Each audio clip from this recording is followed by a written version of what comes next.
히브리서 4장 12절 우리 말씀 같이 한번 읽으시겠습니다. 하나님의 말씀은 살아있고 활력이 있어 좌우의 날선 어떤 것보다도 예리하여 혼과 영과 및 관절과 골수를 찔러 쪼기까지 하며 또 마음의 생각과 뜻을 판단하나니. 아멘. 우리가 연초에 구역에서 뭐 이런데 연합으로 모여서 같이 말씀을 받고 구역이 얼마나 소중한지 알고 우리는 구역 속에서 인도를 받을 줄 믿습니다. 먼저 구역 그러면 우리 교인이 있지만은 그 지역에 있는 교인들이 모이는 곳이 구역이잖아요. 자, 그리고 그 구역 식구들이 이제 뭐 거의 매주 이렇게 이제 모이잖아요. 자, 그러다 보니까 개인적인 문제를 가장 잘 아는 사람이 누구냐면 구역 식구들입니다. 이제 그분의 삶도 알고, 그분의 기도 제목도 알고, 또 그분의 문제점도 알고, 그분이 어떻게 응답받는지도 알고, 이런 부분을, 개인적인 부분을 가장 잘하는 그런 현장이 어디냐면 구역이에요. 그러니까 이것이 굉장히 장점이기도 하지만 잘못하면 이게 또 사단의 통로가 될 수 있어요.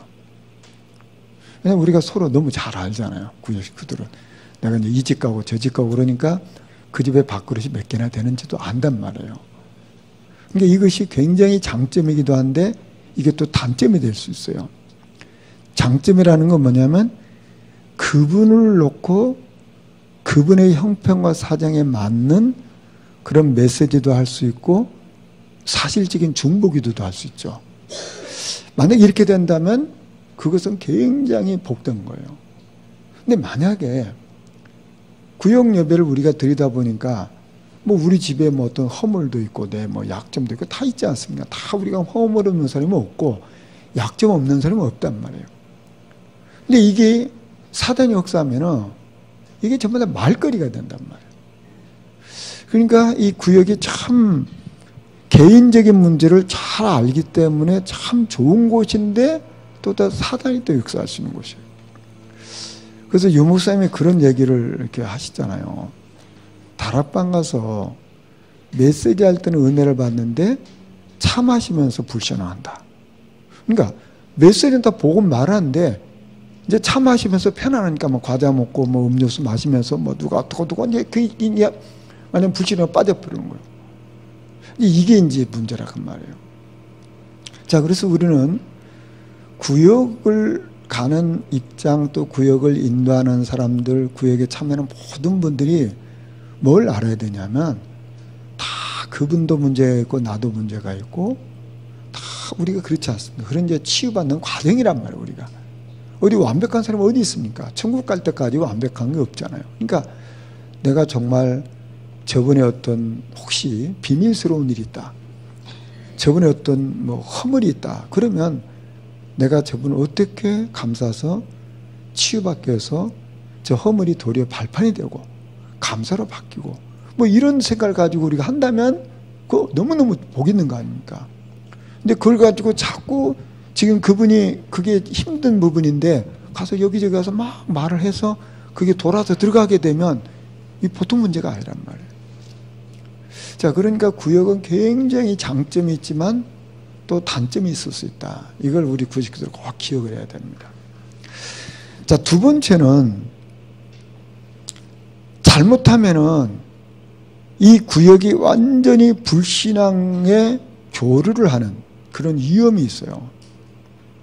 그래서 예를 든다면 뭐 여러분 우리가 뭐 많이 들어서 알지 않습니까? 옛날 뭐 신천지 이런 단체에서 교회 안에 속 들어가 가지고 나중에 구역장을 맡잖아요. 그런 그 구역을 완전히 망가뜨리는 거예요. 그냥 구역에 모여 가지고 목사가 또 장로가 계속 이간질 시킨단 말이에요. 그게 이제 신천지 전략 아닙니까? 그래서 교회들이 한두 사람이 빠지는 게 구역 전체가 확 무너지는 거예요. 그게 지금 우리 한국교회에서 현재 있는 일이잖아요. 자, 뭐 그건 좀 특별하다고 하지만은 잘못하면 구역이 모여가지고 뭐 교회는 또 사람들이 모이는 곳이다 보니까 목사도 허물이 보이고 뭐 장로도 허물이 보이고 뭐 또 이런저런 게 보이지 않습니까? 그러다 보니까 그 구역에서 편안하잖아요. 편안하고 또 뭐 시간도 여유가 있고 그러니까 잘못하면 뭐 목사님 어떻고 뭐 사모님 어떻고 뭐 장로님 어떻고 뭐 교회가 어떻고 뭐가 어떻고 이렇게 하다 보면은 완전히 그 구역이 불신앙 포로만한 현장이 돼버려요. 이게 굉장히 그러니까 좋은 곳인데 위험한 곳이에요. 이게 구역이라 그 말이에요. 근데 만약에 반대로 이 구역에서 우리 교회와 또 강단의 흐름 그 메시지를 전달하고 교회 흐름을 전달하고 교회 문화를 전달하고 메시지를 전달하고 해서 그 메시지 같이 잡고 기도하고 인도받는다면 이건 최고의 현장입니다. 그러면 우리 지금 구역을 어떻게 지금 하겠다는 겁니까? 구역을 모으는 이유는 교회 우리 기도 제목 또 강단 메시지 이것이 흘러가도록 다 들은 말씀이지만 또 이곳에서 같이 또 반복하면서 같이 또 은혜를 받고 같이 또 기도하고 이 응답을 같이 받아가는 그런 현장이라면 가장 기뻐하는 구역이에요. 그러니까 구역에 얼마나 많이 모일 거냐 뭐 대단할 거냐 그게 중요한 게 아니고 이 구역에서 어떻게 우리 교회 흐름이 교회 그 구역까지 흘러가고 그 다음에 여기서 메시지가 포럼이 되어지고 메시지 통해서 또 은혜를 받고 응답받고 또 인도받고 또 잊지 않도록 또 확인시키냐 이게 구역이란 말이에요. 자 그렇다면은 이런 구역을 만들어가고 이런 구역이 되기 위해서 헌신하고 또 수고하는 우리 구역장님이나 또 구역 인도자 분이나 또 부교역장 이런 분들이 헌신하는 것은요 얼마나 하나님을 기쁘시게 하는 겁니까? 꼭 이거 우리 구역 식구들 이걸 마음에 꼭 담아야 돼요. 우리는 잘못하면 그냥 뭐 사람들이 그렇잖아요. 뭐 사람 모이면 그냥 뭐 쓸데없는 말을 하는 경우 참 많아요. 이게 그러면 분위기가 그쪽으로 가버리는 겁니다. 우리 구역 식구들이 그때 딱 이걸 막아야 돼요. 그 자리에서. 왜냐하면 나도 모르게 그냥 흘러가 버리는 거예요. 아니 사람이 세 사람 모여가지고 한 사람 우리 속담에 그런 게 있잖아요. 세 사람 모여가 한 사람 병신 만들기 너무 쉽다고. 몇 사람만 서로 짝짝꿍하면 한 사람 완전히 왕따 당하고요. 한 사람 완전히 이상하게 돼버리는 거예요. 그러면 이게 어떻게 됩니까? 이 사람이 구역 안에서 힘을 얻어야 되는데 도리어 구역 안에서 큰 상처를 받아버린답니다. 자, 이런 부분은 우리가 꼭 마음에 담고 구역을 생각하고 구역을 인도하시는 분들, 헌신하는 분들, 참여하는 분들이 꼭 마음에 담아야 돼요. 자, 그러면은 결국 구역에서는 하나님이 원하시는 이 말씀을 전달하는 곳이잖아요. 하나님이 원하시는 말씀이잖아요. 내 말씀이 아니고 하나님 원하는 말씀. 자, 오늘 우리가 히브리서 4장 12절 말씀 들었잖아요. 이 말씀은 살아있고 활려있고 좌우의 날선 어떤 것보다 예리하고 그랬어요. 이 말씀이 들어가면은 사람이 다 살아납니다. 이거 꼭 마음에 담아야 돼요. 우리는 특별한 걸 하는 게 아니고 우리는 이미 알고 있는 이 말씀을 전해서 사람이 살게 하는 거예요. 제가 어제 이제 목회대학원을 하고 왔잖아요. 근데 이틀 동안에 저 부산에서 치유사역원을 하고 있는 김정숙 권사님이라고 있어요. 이분이 치유사역을 하는데 그분이 와서 이제 간증도 하고 이제 호흡에 대한 얘기도 하고 그러는데 들어보니까 딱 두 가지예요. 그것을 하는 게 뭐냐면 그 이제 정신 문제 있는 사람도 오고 육신에 병 걸린 사람도 오고 뭐 그런데 자기 집에서 하다 보니까 분위기가 막 너무너무 열악한 거예요. 한 가정집에서 사람들이 많이 모이니까. 그런데도 하나님 치유 역사가 일어나는 거예요. 자, 뭘 하냐면은요. 우리 교회에서 하고 있는 복음 성구 있잖아요. 복음 성구. 지금 우리가 하고 있는 전도자들 그 성경 구절입니다. 이걸 갖다 매일 읽고 쓰고 암송하고 듣고 이거 하는 겁니다. 이걸 매일같이 해요. 아침에 점심에 저녁에 다 외웠는데 또 하고 또 하고 그러는 거예요. 거기에 지금 임만울교 장로님이십니다. 서울대를 나오신 부부가 장로님이에요. 부부가 서울대를 나온 엘리트 아닙니까? 그분들이 이제 자기 아이 때문에 그곳에 왔는데 가서 뭐 하는가 봤더니 아무것도 하는 게 아니고 그것 갖고 그것만 읽고 쓰고 막 암송하게 하고 계속 이렇게 하는 거예요. 그러니까 이제 서울대 출신이 얼마나 머리가 비상한 분입니까? 그분이 권사님한테 물어보더래요. 아니 권사님 이것 갖고 한다는 거예요? 이것 갖고 한다는 거예요? 우리는 아무 뭐 실력도 없고 아무것도 모른다고. 그냥 우리는 말씀만 읽고 쓰고 암송하고 계속 듣게 하고 그것밖에 하는 게 없습니다. 우리는 치유라는 게 다른 게 없고 그거하고 이제 호흡하도록 도와주는 겁니다. 처음에는 이 서울대에 나온 이 부부, 이 장로님이 부부가 다 장로님이고 사업도 잘하는 분들인데 자기 아이에게 문제가 왔는데 그걸 해결책이 없어요. 병원이랑 병원은 다 가봐도 해결책이 없는지 그걸 마지막 데려온 거예요. 뭐 자기도 어쩔 수 없이 데리고 왔잖아요. 근데 이것만 한다니까는 이 장로님 도무지 이해가 안 되는 거예요. 그러면 가시라고. 우리 이것밖에 하는 거, 뭐 특별한 게 하는 게 이것밖에 하는 게 없으니까 그럼 가시라고. 그 갈 데가 없잖아. 이제 있는 거예요. 그런데 자기 아이가 계속 이걸 갖다가 읽고 쓰고 막 안 하려고 하잖아요. 어떻든 설득해서 또 읽게 하고 쓰게 하고 암송하게 계속 하게 하는데 애가 믿음이 들어간 거예요.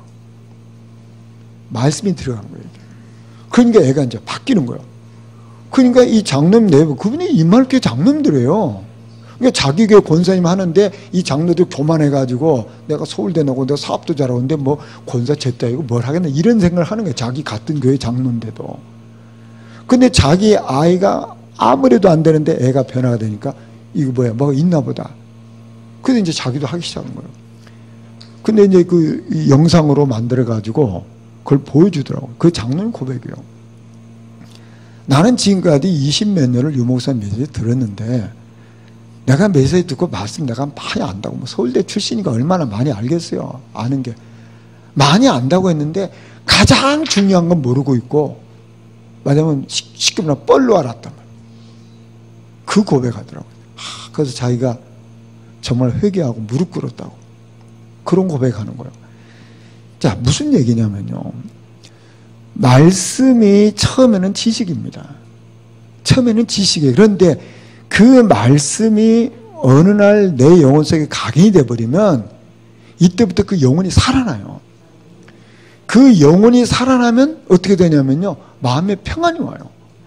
그 마음에 평안이 오니까 여러분 보십시오. 영혼이 살아나고 마음에 평안이 오면은 우리 육신의 부분도 많은 부분은 이 마음에서 오는 거거든요. 생각에서 오는 거란 말이에요. 근데 이런 부분이 치유가 되는 거예요. 거기다 이제 뭐 호흡 이렇게 하고 그러니까 육신적인 것은 호흡 굉장히 중요하거든요. 그러다 보니까 이제 회복이 되는 거예요. 이런 간증을 하는데 참 놀라운 일이 많이 일어나더라고요. 그래서 이게 지금 우리가 결국은 구역에서도 뭐 해야 되냐. 말씀이 들어가면 우리 능력이 아니잖아요. 우리 능력이 아니고 그래서 말씀이면 된다. 이런 고백을 할 수밖에 없잖아요. 그 말씀을 살리는 거란 말이에요. 그래서 이 말씀을 듣고 읽고 지키는 자가 복이 있다고 했어요. 그러니까 많은 사람이 말씀 안 듣습니다. 듣는 것처럼 안 들어요. 그거 뭐 읽으라고 해도 안 읽어요. 그거. 얼마나 사단이 역사하는지 그 말씀 안 읽습니다. 참 이상하죠. 그거 안 듣고요. 뭐 우리도 뭐 이게 좀 어떻든 들을 수 있도록 자꾸만 만들어서 여러분 해드리잖아요. 근데 제가 보면 카톡에 보면 물론 하는 분이 계신데 응답 안 한 분도 계시죠. 응답 안 한 분도 계신데 그러면 저는 늘 생각하거든요. 얼마나 들을까 이게. 정말 이 말씀은 읽고 듣고 지키면 복이 있다고 성경 말씀하고 있는데 그러면 그런 증인들이 우리 교회에 이제 나오기 시작하면 이제 될 거 아닙니까? 그렇잖아요. 그래서 저는 그거 기다리거든요. 이런 증인들. 근데 제가 지금까지 보니까 지금 몇 년 동안 이걸 계속 하는데 이걸 계속 하는 분들은 이렇게 포럼을 하는 것 보면은 저분이 되고 있구나. 이게 보이는 거예요. 그러면 틀림없이 뭐 그분이 뭐 문제가 없겠습니까? 우리가 하나님 나라 갈 때 문제는 끊임없이 일어나는데 그 문제 안 빠지더라니까요.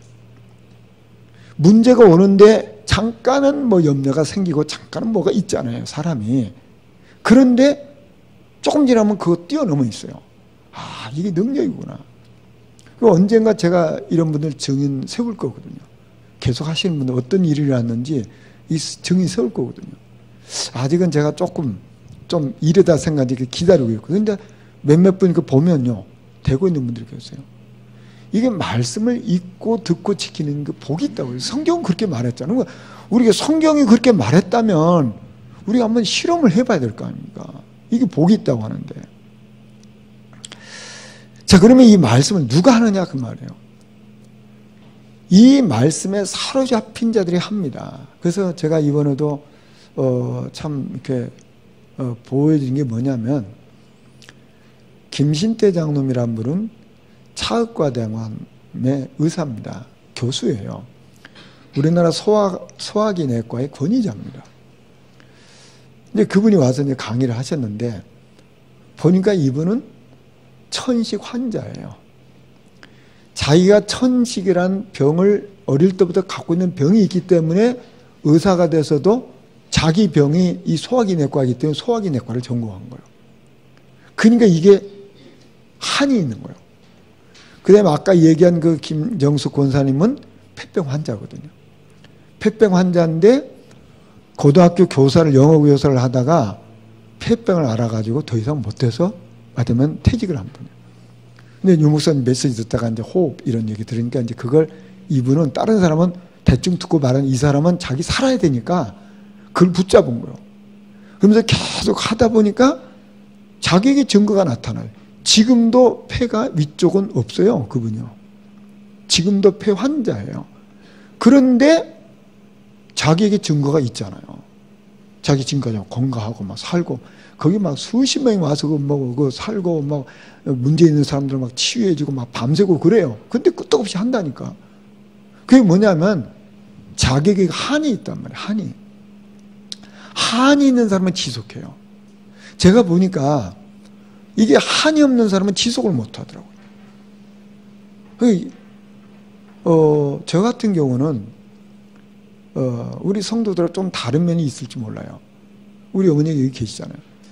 저희 형님이 어릴 때부터 너무나 오랫동안 병치를 했기 때문에 저는 이 환자를 보는 눈이 조금 다를 수 있어요. 다른 사람하고. 근데 우리 형이 뭐 수술 받으러 오면 우리 어머니는 돈 벌어야 되니까 저희 형님이 장가 가기 전까지는 제가 항상 형님을 모시고 다녔어요. 병원에. 그러면 한 달도 있고 두 달도 있고 그러지 않아요. 병원에. 그러니까 병원 생활을 저는 너무너무 잘하는 거예요. 형님이 어떻게 고통받는지 제가 너무너무 잘하는 거예요. 그래서 저는 누가 아프다면요, 일단 제가 화가 납니다. 내가 또 모든 것도 양보를 해야 되잖아요. 그래서 저 형님이 아프니까 모든 걸 양보했어요. 뭐 어머니 여기 계신 거 알잖아요. 모든 저는 한 번도 어릴 때 새 옷을 입어본 적이 없어요. 형님 옷 물려받아 입고 책도 전에 새 책을 사본 적이 없어요. 왜냐면 형님 책 제가 가방도 사본 적이 없어요. 형님 가방 또 들었어. 자, 그러니 저에게 얼마나 그게 상처가 되겠어요. 왜냐하면 저는 이해를 하죠. 근데 형님 살려야 되니까 모든 것도 형 위주로 해야 되잖아요. 모든 걸 저는 양보를 해야 돼요. 심지어 먹는 거 하나도 이거 형 거야 그러면 저는 쳐다보지도 않아요. 얼마나 먹고 싶겠어요. 이게 그게 지게 상처라니까요. 그러다 보니까 이런다면 저희 집에서 아프다 그러면 내가 벌써 짜증부터 나요. 아픈 사람 보면 짜증부터 납니다. 아니, 아프다 하면 그럼 제가 이렇게 위로하고 그래야 돼. 내가 또 뭘 또 희생해야지. 그게 딱 오는 거예요. 내 옛날 상처. 내가 뭘 또 양보해야지. 이게 딱 와버리는 거예요, 이게. 이게 참, 이게 무서운 거예요. 그래서 저는 치유에 대해서는 굉장히 한이 있습니다. 그런 게 있어요. 그래서 저 유목사님이 호흡 이런 게 얘기할 때 저는 뻘로 안 들었어요. 지금 몇 년 동안 하고 있잖아요. 이걸. 제가 학교 가면 산에 가면 그거 하거든요. 그거 1시간, 2시간 해요. 근데 이게 뭐가 있더라는 거예요. 그러니까 이게 우리 신학교에서 매일같이 30분 호흡 기도를 합니다. 그런데 안 해요. 그거 왜 안 하냐? 건강해가지고. 그 건강한 사람은 안 합니다. 왜냐하면 자기는 별로 아쉬운 게 없어요. 근데 이제 병든 사람들 해요. 그냥 자기가 아프니까 회복해 보려고. 근데 사실은 병들지 않을 때 해야 그게 좋은 거잖아요. 저는 너무 환자를 많이 봤기 때문에 제가 병들기 이전에 제가 하는 거예요. 그게 특별한 케이스인 거죠. 자, 그러니까 무슨 얘기를 제가 하려고 하냐면요. 말씀을 누가 하느냐에 따라서 그 말씀의 농도가 달라요. 그렇지 않습니까? 그냥 지식으로 대충 때우기 위해서 하는 것하고 이게 정말 내 가슴을 담아서 하는 것하고는 다르잖아요. 이게 똑같은 말인데 달라라는 거예요. 자, 그러니까 우리는 사회가 하는 사람들 이 중심이 있어야 되거든요. 그럼 말씀을 어떻게 무엇을 전달하는 겁니까? 결국 메시지 전달하는 거잖아요. 자, 메시지를 전달한다는 것은 말씀이 역사하는 걸 전달한다는 말인데 가장 쉬운 말로 메시지 전달한다는 말은 뭐냐면 강단 메시지를 전달한다 그 말이에요. 자, 우리는 구역에서 또 다른 말씀을 하는 것이 아니고 강단 메시지를 전달해야 돼요. 이거 꼭 마음에 담아야 돼요. 자, 지금 KBS에 그 감사가 있어요. KBS 감사는 굉장히 높은 분입니다. 사당 밑에요. 그 김덕기 장로님이라는 분이 계신데 그분이 뭐 세상 말로 말해서 뭐 성공하고 출세한 사람이잖아요. KBS 감사니까. 그런데 몰랐는데 자기 부인 사모님이 파킨슨 병이에요. 난 파킨슨 병이 뭔지 몰랐고 집사람한테 물어요. 파킨슨 병이 뭐냐 그랬더니 손발이 마비가 되고 뭐 이런 병이래요. 굉장히 치명적인 병이죠. 그 부인이 파킨슨 병에다가 아이가 영적 문제가 온 거예요. 그 엘리트들 중에 그런 사람 참 많거든요. 그래서 그 아이를 데리고 우리 학교도 왔어요. 저한테 상담되어서 목사님 아이를 학교에 좀 보내면 어떻겠냐. 그런 문제 있는 사람이 학교에 적응하겠냐. 그러니까 우리 집사람 같이 좀 하면 안 되겠냐. 근데 애가 적응을 못 하더라고요. 그래서 이제 거기를 갔는데 이 장로님이 그 고백하는 거예요. 자기는 메시지를 많이 드려야 된다고 생각했는데 알고 보니까 가장 중요한 게 강단 메시지인데 내가 그거 하나만 딱 붙잡고 있으면 되는데 좀 안다고 또 뭐 이게 KBS 있으니까 뭐 또 어떻게 보면 교만할 대로 교만한 수가 있잖아요. 이게 자기가 좀 안다고 이렇게 됐는데 이게 강단 말씀 붙잡고 있어야 되는구나 이 고백을 하는 거예요. 저한테 이번 주 엊그저께 저하고 같이 식사를 계속 이제 하는데 그 얘기를 하는 거예요. 목사님, 제가 부끄럽지만 제가 장로 아닙니까? 제가 부끄럽지만 KBS가 감사 아닙니까? 뭐 성공한 사람은 그런데 사실은 내가 강단 메시지 놓치고 살았단 말이에요.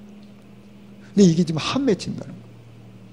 그 고백하는 거예요. 결국 우리는 뭐 해야 되냐면 하나님이 우리 교회는 강단을 통해서 역사하십니다. 그렇잖아요? 그럼 우리 강단을 딱 붙잡아야 돼요. 이거 붙잡고 있는, 저도 이거 붙잡고 인도받잖아요. 그러니까 우리 구역에서도 다른 메시지 하는 게 아니고 그 강단 메시지 갖고 같이 하는 거예요. 그런데 여러분 잘 한번 생각해 보세요. 지금 우리는 상당히 많이 이걸 하다 보니까 많이 익숙해져 있어서 감사한 건데요. 여러분 일반 교인에게 주일날 교회에서 무슨 메시지 들었냐 물어보면 거의 99% 모릅니다. 전달한 목사님도 몰라요. 이 심각한 문제 아닙니까? 그럼 무슨 생각으로 산다는 겁니다. 그래서 우리는 이 하나님이 교회를 세운 것은 강단을 허락해 서 세운 거거든요. 정확하게 말하면. 그러면 제가 말을 전했다는 게 아니잖아요. 하나님 저에게 말씀을 주셔서 저는 도구잖아요. 저는 이 메시지 도구 아닙니까? 도구일 뿐이잖아요. 하나님 저에게 메시지 주셔서 전달하는 거니까 저도 이 메시지 붙잡고 인도받는 거예요. 우리 성도 이거 붙잡고 인도받아야 돼요. 그러니까 구역에서도 이거 붙잡고 또 전달해주고 같이 들었던 말씀인데 또 이거 해야 되고 왜 또 주일날 우리가 또 포럼 하냐면 이것도 더 확인하는 거예요. 근데 이게 처음에는 잘 안 됩니다. 우리 이제 계속 하던 분은 쉽지만은 안 하던 분은 잘 안 돼요. 근데 자꾸 해야 돼요. 그래서 제가 몇 년 동안 계속 뭘 깨달았는지, 은혜 받은 게 뭔지, 갱신할 게 뭔지, 기도 중에 뭔지 적용하는 분 자꾸만 하는 이유는 뭐 하나라도 이게 메시지 들으면서 생각이 돼야만 이게 내게 잡힙니다. 절대 이게 마음을 안 담으면 안 잡혀요. 여러분, 이런다면 월요일부터 막 바쁘게 우리 살다 보면요. 강단 메시지 하나도 생각 안 나요. 그렇잖아요. 아니, 목사님 저도 막 한 주간 너무 막 바쁘게 살다 보면 이거 안 붙잡으면 이번 주 내가 뭐 했지? 생각이 안 나는 거예요. 아니, 내가 그런데 우리 성도들 어떻게 하겠어요? 그 보통 문제 아니잖아요. 자, 그러니까 구역에서 결국 뭐 하냐면 강단 메시지 전달하는 거예요. 그럼 강단 메시지는 꼭 구역장만 전하지 않아도 돼. 누구든 다 할 수 있잖아. 다 들었으니까. 그러면 서로가 가장 쉬운 것을 할 때 더 편합니다. 이걸 아셔야 돼요. 우리는 자꾸만 어려운 거, 새 것을 하면 뭐 되는 거 아니에요. 저와 여러분이 가장 익숙한 메시지일 때 가장 은혜를 받아요. 그걸 꼭 기억하셔야 돼요. 이 강단 메시지 하는 겁니다. 자, 그래서 뭐 하는 겁니까? 우리는 이 메시지를 전달해서 소통하게 하는 거예요. 그래서 하나님과 또 나와 다른 사람과 소통케 하는 것이 메시지예요. 그렇지 않습니까? 그러면은 우리 교회에서는 소통하는 방법이 뭡니까? 강단 말씀은 다 같이 들었잖아요. 그러니까 이걸 갖고 서로 소통하는 거예요. 이것 갖고 하나님과 기도 소통하고, 이건 내가 늘 묵상하고 생각하고, 이게 나와 소통하고, 또 다른 사람과 전달하고, 이게 소통하는 거예요. 그래서 우리 포럼에서 또 소통하고, 또 구역에서 또 소통하고, 이렇게 소통하는 거예요. 자, 그러면 어떻게 되냐면 에스겔서 37절 보면 마른 뼈처럼 완전히 죽은 자를 살릴 수 있다는 거예요. 자, 죽어가는 영혼들이 이 말씀이 들어가게 되면 살아난다 그 말이에요. 이게 말씀이 사람을 살리는 거예요. 내가 말을 잘해서 살아나는 것이 아니고 말씀이 들어가게 되면 그 영혼이 살아나는 거예요. 그리고 이 말씀이 흘러가는데 저 바닥까지 다 살아났잖아요. 그 에스겔 47장 아닙니까? 이게 우리 렘넌트까지, 또 이게 우리 현장까지 흘러 들어가는 거예요. 이게 이제 강단이란 말이에요. 자, 이것이 소통하는 하나님의 방법이에요. 이걸 우리 꼭 마음에 담고 구역에서 품어야 됩니다. 자, 그러면 이 말씀은 모든 것을 회복하게 하는 거잖아요. 어떻게 회복하는 겁니까? 그래서 또 우리는 예배를 삼하는 거예요. 우리 예배를 놓치면 다 놓치는 거거든요. 그러니까 우리는 또 예배를 또 삼하는 거예요. 예배 속에 들어가는 거예요. 또 이 말씀을 통해서 또 모이는 곳이 뭐냐면 구역이에요. 또 구역에서 또 우리 주일 예배를 드렸지만 또 구역에서 또 이렇게 모여가지고 서로 소통하고 또 회복하게 하는 거예요. 그리고 이 말씀 잡고 우리가 기도할 때 알게 모르게 우리 속에 있는 많은 분 치유 역사가 일어나는 거예요. 이게 증인 아닙니까? 이게. 그래서 이 말씀이 현장에 전달되는 거예요. 이게 이제 세상 살기, 이게 전도 아닙니까? 그리고 말씀을 통해서 만남이 일어나요. 이게 이제 증인되는 겁니다. 이게 지금 우리 구역에서 되어지는 거예요. 자, 그렇다면 성경에 중요한 증거들이 있어요. 어떤 증거입니까? 하나님이 노아에게 방주를 만들라고 했어요. 자, 왜 방주를 만들라고 했냐 하는 겁니다. 이 방주를 만든 것은 너를 위해서 만들라고 했어요. 너를 위해서. 네가 사는 길이란 말이야. 내 자손들이 사는 길이란 말이야. 그리고 이 방주 언약 붙잡을 때 모든 생명이 다 사는 거예요. 그게 뭡니까 지금?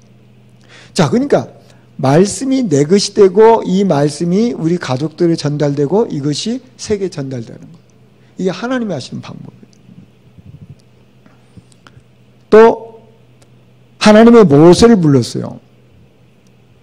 모세를 불러가지고 내가 너와 함께 하겠다. 그러니까 모세가 도대체 누구라고 말해줄까요? 내 백성들이 자꾸 가라고 하니까 나는 스스로 있는 자다. 그러면서 너는 가서 백성들에게 피자 사드리게 하라. 그 메시지를 하거든요. 자, 그런데 지금 이 모세는 자기 실력으로, 자기 능력으로, 자기 나이는 안 되잖아요. 근데 그 말씀을 붙잡고 가서 모세가 아니라 가서 전달해 준 것밖에 없어요. 근데 역사는 누가 하는 겁니까? 하나님이 하신 거잖아요. 그게 출애굽의 역사예요. 뭐 모세가 무슨 능력이 있는 게 아니잖아요. 가서 말씀을 전해줬는데 역사를 하나님이 하셨단 말이에요. 자, 우리는 이거 이제 붙잡아야 돼요. 그러니까 우리가 말씀을 전하면은 역사는 하나님이 하시는 거예요. 그러니까 우리는 그 일에 도구로 쓰임받은 그것이 감사한 거예요. 내가 막 말씀을 잘 전했더니 저 사람 됐다. 그건 굉장히 교만한 거예요. 내가 한 게 아니고 하나님이 그 말씀을 통해 역사하는 거예요. 거기에 내가 쓰임받은 게 감사해요.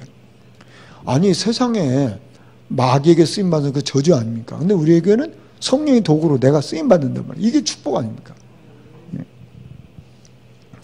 신명기 6장에 보면 이것을 내 후대들에게 가르쳐란 말이에요. 자, 너희가 지금까지 받은 은혜, 너희가 지금 깨달은 거, 너희가 붙잡은 걸 너희 후대에게 전해라. 왜냐? 이거 전하지 않으면 후대는 또 잊어버리잖아요. 그래서 우리 후대들에게 생을 걸고 전하는 거예요. 자, 그러면 이 후대들에게 이게 들어가게 되면 어떻게 합니까? 이 후대들이 살아나잖아요, 이게 전부 다 살아나는 역사란 말이에요. 그리고 여호수아가 또 지도자가 됐단 말이에요. 여호수아가 지도자가 됐을 때 하나님이 여호수아에게 하신 말씀이 뭡니까? 이 말씀 붙잡아란 말이에요. 이거 주야로 묵상하란 말이에요. 이 말씀 붙잡아라. 그러면 평탄케 하겠다. 형통하게 하겠다. 그 말씀대로 들어줬잖아요. 그러니까 여호수아가 능력이 있는 게 아니고 여호수아는 그 하나님의 말씀을 아멘으로 붙잡은 거예요. 이 역사는 하나님이 하셨단 말이에요.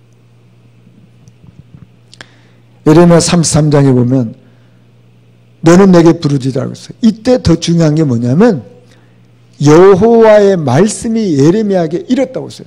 말씀이 예레미야에게 임했다고 했어요. 자, 그러니까 말씀이 예레미야에게 임하니까 어떻게 됩니까? 그 말씀의 성취가 이루어지는 거예요. 그 말씀의 성취가 이루어도 통로가 뭐냐면 기도란 말이에요. 그렇죠? 하나님이 말씀을 주셨어요. 그래서 이 말씀이 성취가 되는데 말씀이 성취되는 그 통로가 뭐였냐면 기도였어요. 그러니까 말씀 없는 기도는 모든 종교가 다 기도합니다. 근데 말씀이 없는 기도를 하게 되면 이게 이제 사단의 역사하는 거예요. 자, 지금 아까 제가 호흡 얘기했지만 모든 종교가 다 지금 호흡을 해요. 모든 종교가. 한번 잘 보세요. 절에 호흡합니다. 3단체 호흡합니다. 근데 딱 교회만 안 해요. 희한하죠. 너무 건강해가지고. 그런데 그걸 깊이 들어가면 귀신이 역사합니다. 반드시 그렇게 되어 있어요. 제가 호흡에 대한 책을 제가 수십 권을 읽었잖아요. 제가 아주 파고 들어가느라 수십 권을 읽었는데 보니까 깊이 들어가면 결국은 접신해요. 딱 그렇게 되어 있어요. 그리고 이상한 현상들이 일어난단 말이에요. 그 이상한 현상들이 뭐냐면 이해할 수 있는 현상들이 뭐냐면 접신을 하게 되면 뭐 별의별 일이 다 일어나죠. 뭐 사람이 뜨고 뭐 보이고 뭐 듣고 뭐 다 합니다. 그거 실제거든요. 예. 자, 그러니까 이게 말씀이 없이 기도하게 되면요 문제예요. 그 김덕기 장로는 그 얘기 하시더라고요. 자기 옛날에 신비주의 했는데 그래서 우리 한국에 뭐 내노라는 목사님들 다 만나봤대요. 자기가. 그때 신비주의 하는데 다 손을 들려고 하더래. 여기 뭐가 닿는다고. 뭐가 닿는다고 하더래. 근데 가만히 기도하면 뭐가 닿긴 닿더래. 닿긴 닿더래. 그러니까 닿으니까 또 희한하잖아요. 그냥 더 많은 걸 또 뭐 하려고 계속 빠져들어갖고 당시 1억을 거기다 헌금했다고 하더라고요. 완전 체험하고 나니까. 그게 보니까 이게 이제 속는 거라. 그 고백하는 거라고. 사람들은 굉장히 뭐가 육신대로 보고 오면 그거 뭐가 있는 게 속는 건데. 이게 자기 고백이라. 하늘과 땅과 바다와 열방이 진동하리라 했어요. 반드시 하나님의 말씀이 임하면 이런 일이 난다 그 말이에요. 그리고 오직 성령에게 임하시면 권능받고 증인되게 하리라. 그래서 우리 구역에서 뭘 생각하시면 되냐면 강단을 생명으로 붙잡고 이걸 전달하고 이걸 포럼하고 이거 붙잡고 기도하고 이게 구역이다. 이것만 하는 것이 구역이다. 그 생각하셔요. 그리고 이제 구역은 그 지역 놓고 기도하는 곳이니까. 자, 그러면 결론적으로 여러분 말씀이 곧 하나님이라고 했어요. 그렇지 않습니까? 그러면 말씀이 간다는 말은 정확하게 말하면 뭐가 간다는 겁니까? 이 말씀이 하나님이라고 그랬거든요. 그럼 말씀이 가는 곳에는 누가 가는 겁니까? 하나님이 가신다 그 말이에요. 우리가 이 의식이 꼭 있어야 돼요. 성경 그렇게 말씀했잖아요. 우리에게 지금도 하나님이 눈에 보이도록 하나님 역사하지 않잖아요. 눈에 보이도록 역사는 귀신 역사하잖아요. 속는 거잖아요. 하나님 지금도 말씀으로 역사하세요. 그 성령 역사하시니까 그 말씀을 우리가 믿어지고 깨달아지고 그런 거예요. 그러니까 말씀이 가는 곳에는 여기에 이 현장에 하나님이 임재하시는구나. 이걸 봐야 되잖아요. 자, 그러니까 우리가 말씀을 붙잡고 있다는 말은 무슨 말입니까? 하나님의 임재를 우리가 계속 확인하고 있는 거예요. 그리고 그렇다면은 말씀을 전하는 저와 여러분에게 누가 역사하겠어요? 하나님이 역사하는 거 아닙니까? 성령이 역사하시고 흑암이 무너지는 거란 말이에요. 자, 우리가 이걸 늘 가져야 돼요. 자, 그러니까 우리가 말씀을 내가 붙잡고 있다는 것은 하나님 나와 함께하는 임재하는 방법이거든요. 그럼 우리가 말씀을 전할 때는 어떤 일을 합니까? 그 말씀이 역사하는 거예요. 그 역사하니까 거기 성령이 역사하기도 하고 거기 천사가 동원되기도 하고 그 흑암이 무너지기도 하고 그러면 하나님 나라가 임한단 말이에요. 이걸 우리가 말씀드리는 늘 이 의식이 있어야 되는 거예요. 그리고 분명히 이 말씀을 들을 자를 하나님이 준비해 놓으시는 거예요. 그렇지 않습니까? 말씀 들을 자를 하나님 준비하시는 거예요. 그래서 우리가 늘 전하는 사람은 이 의식을 가져야 돼요. 그래서 내가 자꾸만 내 수준으로 내가 뭘 합니까? 저와 여러분은 어떻게 뭘 합니까? 저와 여러분 사람을 감동시킬 수 있습니까? 아니에요. 우리에게 그거 없어요. 물론 사기꾼들이 얼마나 사기 잘 칩니까? 말 막 다 해갖고 사람 사기치고 현란하게 만들었고 등쳐먹고 그건 사기꾼 아니에요. 그래서 우리는 사기꾼이 아니잖아요. 우리가 말을 잘해갖고 사람 변화시킵니까? 아니거든요. 하나님 주신 그 말씀을 전하는데 그게 성령의 역사하시니까 나도 은혜 받고 그 사람도 은혜 받고 그래서 나도 살고 그 사람도 사는 거예요. 그게 하나님의 방법이잖아요. 사기꾼들은 얼마나 머리를 돌려갖고 험한 짜만 해가지고 사람을 갖다 딱 넘어뜨리게 해서 결국은 망하게 하는 거 아닙니까? 그거 사기꾼 아닙니까? 여러분 그렇잖아요. 그리고 지금 저와 여러분 무슨 말장난하고 사기꾼 되는 게 아니잖아요. 세상 종교는 그런 겁니다. 근데 우리는 정말 이 말씀이 살아있기 때문에 말씀은 것도 하나님이기 때문에 우리가 말씀을 전하게 되면 하나님이 역사하시는 거예요. 그러면 나는 하나님이 나를 쓰시는 도구가 된단 말이에요. 그러면 내가 저주를 받겠습니까? 내가 하나님의 도구가 돼서 하나님 쓰시는 사람인데 하나님 나를 당연히 소중하게 보고 축복하시는 거 아닙니까? 또 이 말씀을 받는 그 사람은 하나님 나를 사용하셨기 때문에 또 그 상급이 나에게 있는 거잖아요. 얼마나 감사합니까? 그래서 우리가 나를 통해서 한 영혼이 하나님 앞에 돌아오면요, 그 천국 잔치가 이루어지는 거 아닙니까? 천국 잔치가 이랬는데 한번 잘 생각해 보세요. 하나님 보실 때는, 자, 내가 만약 우리 장로님에게 복음을 전해서 우리 장로님이 복음을 받았어요. 그러면 이 장로님이 이제 하나님 백성이 됐잖아요. 하늘나라 천국 잔치가 벌어지는 거예요. 그럼 하나님 볼 때 나는 얼마나 복된 존재입니까? 그 복이 나에게 있단 말이에요. 그게 전도자의 복이에요. 그걸 꼭 마음에 담아야 돼요. 이번에 제가 일본 사회 갔을 때 제가 주일도 좀 말씀드리고 하는데 87세 되시는 목사님, 선교사님이 같이 식사를 했어요. 이제 그 다음날 강의를 하셔야 되니까 이제 하루 전에 오셨어요. 저녁 식사를 같이 하는데 그분이 그 일본은 교회가 적거든요. 교회가 7개라. 근데 7개 교회 교단에서 자기를 인도네시아 파송을 했어요.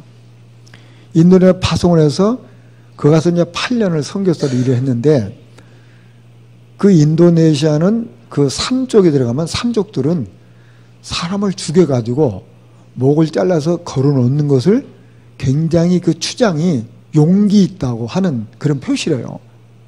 근데 이제 거기 들어가는 사람들 목 잘라가지고 걸어놓는 거예요.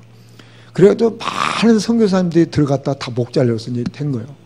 근데 자기도 들어갔다가 목을 안 잘랐는데 독국물을 먹은 거예요. 그 사람들이 설치해 놓은 거예요. 그래도 이제 죽음의 사경을 이렇게 헤매게 됐는데 자기는 하나님 앞에 서원을 했다는 거예요. 나는 인도네시아 복음을 해서 여긴 죽겠다. 그렇게 서원한 거예요. 그러니까 인도네시아 이게 의료가 좀 약하잖아요. 그러니까 빨리 일본으로 가라. 그래서 당신이 살아야 될 거 아니에요. 아, 나는 여기서 죽겠다고. 주변에 모두 다 가라고 하는 거예요. 일본 빨리 가서 치료를 받아서 회복돼야 될 거 아니냐. 회복해야 또 선교할 거 아니냐. 여기서 죽어버리면 되겠냐. 지금 신학교도 세워놓고 사역해야 되는데. 근데 나는 하나님 앞에 나 여기서 죽기로 했기 때문에 안 간다고. 근데 주위 분들이 얘기했더니 그러면 여기서 죽을 거냐 말이야. 난 여기 죽는다. 아, 나 가라. 그러니까 이제 하도 권하니까 그러면 제가 며칠만 기도하겠다고. 그래서 성경을 쭉 읽으면서 이제 보니까 창세기 37장 보면 야곱에게 네가 그곳에 가는 걸 두려워하지 말라고 했어요. 그 말을 딱 듣는 거, 아, 그렇구나. 하나님 나로 하여금 빨리 고국으로 돌아가라고 하는 거구나. 근데 일본 돌아왔어요. 8년 사역하고 돌아왔는데 자기 교단 교회가 7교회였다고 했잖아요. 8년 만에 교회가 60개로 부흥한 거예요. 그 자기가 이게 뭐냐 말이야. 나는 선교에 대해서 뭐 별로 뭐 한 것도 없는 것 같은데 하나님이 이렇게 축복하셨다. 그래서 이분이 이 선교라는 것을 하나님 너무너무 기뻐하시는구나. 그래서 다시 이제 인도에 들어갈 수가 없으니까 일본에서 선교사를 훈련시켜서 파송을 시킨 거예요. 계속해서. 일본 선교사가 지금 해외 파송 선교사 400명이에요. 근데 이 선교사님이 훈련시켜서 파송시킨 사람이 140명이죠. 이게 일본 선교의 선교사 3분의 1을 이분이 파송한 분이에요. 그런데 가만히 이러고 보니까 우리 이제 최태식 목사님이라는 분이 계셨고 그 사모님 같이 식사했는데 사모님이 계속 그런 거야. 아이고 선교사는 87세인데 어찌리 얼굴이 동안이라. 얼굴이 동안이고 정신도 말짱하고 지금도 선교사 파송하고 있고 그 다음날 강의를 그분도 뭐 몇 시간씩 하는 거예요. 그 노인 할아버지가. 근데 거기까지 오는데 200km 온대요. 200km 운전해서 온대요. 이게 그렇게 건강한 거야. 그러니까 이제 그 최태식 목사 사모님 그런 거야. 야, 선교를 하니까 하나님 저렇게 저 목사님한테 건강도 주신다고 말해. 참 그렇다고 말해. 이제 뭐 이제 그 일본 사람이니까 우리끼리 얘기하면서 그런 얘기를 하시는 거예요. 근데 저는 그걸 보면서 그래. 하나님이 기뻐하시는 거잖아요. 그분이 하고 있는 사람을 하나님 기뻐하시니까 하나님이 육신적인 것도 덤으로 주시는 거예요. 자, 우리가 정말 이 땅에 살면서 참 인생을 가치 있는 삶을 살아야 되잖아요. 그 가치 있는 삶은 뭐냐면 말씀 운동하는 겁니다. 말씀이 들어가면 제일 먼저 내가 살고요. 다른 사람을 사는 거예요. 이런 증인들이 우리 교회 앞에 이제 나와야 되죠. 이게 이제 구역에서 가장 구역에서 잘할 수 있는 이런 축복을 저는 같이 누려야 될 줄 믿습니다. 자, 우리 구역을 놓고 또 우리 말씀을 생각하시면서 우리